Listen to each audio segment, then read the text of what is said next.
Magsalita ka lang. Kayo na po. Game na ako? Opo. Isang magandang umaga po muli sa buong kapuluan at sandaigdigan. Narito po ang tunay kong pagmamahal sa mamamayang Pilipino sa kanilang karamdamang mga nahihilo, nagbabara ang tiyan sa atay, sa diabetes at saka sa bato. Narito po ang aking pasyente na isang mihimala na naman ng Panginoon ang naganap. Kaya po ako po hindi nagsasawang magbigay ng paliwanag dahil po sa akin po nararamdaman basta po ang tayo palagasalin. Tinuturo po ng Diyos kung saan gagaling. Kaya dito po aking mga bisita na muli na naman akong haharap sa mga hapon.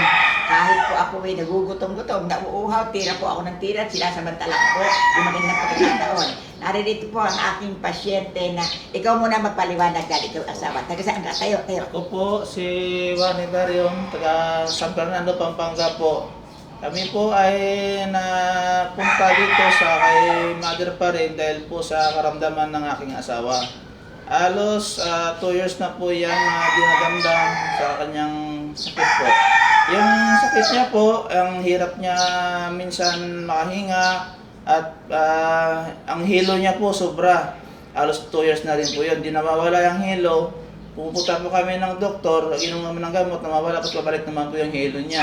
Yun po yung sakit. Tapos sa ultrasound po, nagpa-doktor kami, mayroon po nakitang taba sa lining, saka sa mattress niya po.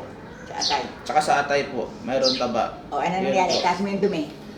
Ito po sa katunayan na Umaga. sa ngayong umaga, paggamot ni Apong Paring, ito po yung nakuha sa loob ng katawan ng asawa ko po. Ito po, salamat po Lord, thank you. Laktakan mo. Tayo ko yung mo. Tayo ka ate. Sabihin mo pangalan mo, talisa ka.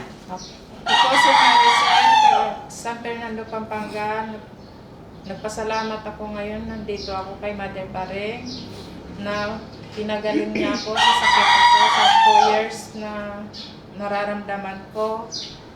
At hindi ko magpaliwanag ngayon na pagsalamat ako na gumaling na ako ngayon kay Mother Paring. Maraming salamat po. Alam niyo po ba, ito pong bakterya nito ay sumusulasok sa lalamunan.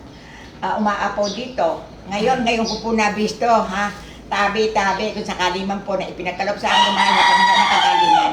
Ang ginawa ko po, pinahiga ko po siya ganyan at dinukot ko po yung nakuha ko po ang mga bara sa puwet at saka ko po siya nilabatiba.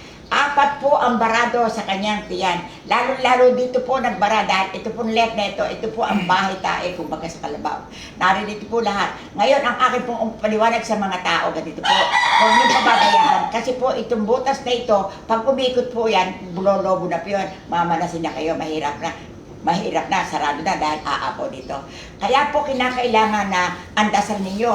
At ito naman po, nakuha ko naman po dito yung barado. Ilan ang barado na ako natin? Bali, 4 po. O, palakpakan nyo, 4 po barado. Bago ko po nakuha ang laman ng bituka.